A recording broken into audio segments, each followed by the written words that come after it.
Hello dear viewers, assalamu alaikum. Welcome to my channel.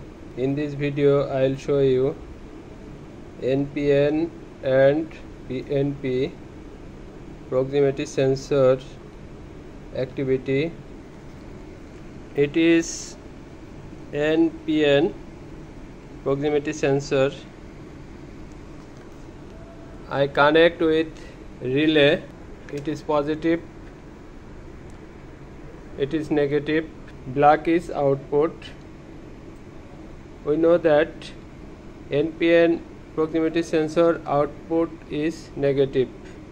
Negative connect with relay 24 volt DC. Check output. NPN proximity sensor will get output negative. When sensing, that time we are getting negative output by the black cable.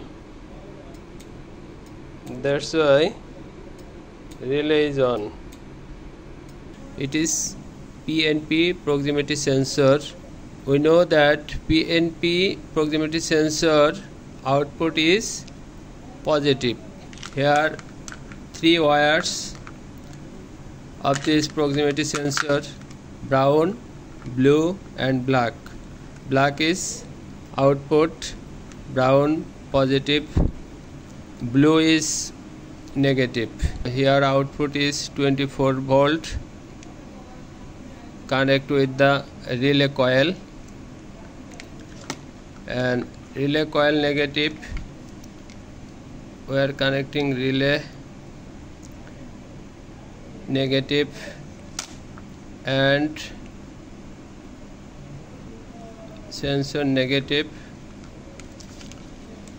Black output, positive output connect with relay coil.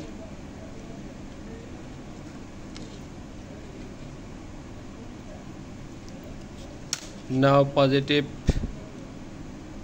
supply connect with brown, sensor brown, sensor power up 24 volt, getting 24 volt DC output by the sensor. That's why relay on.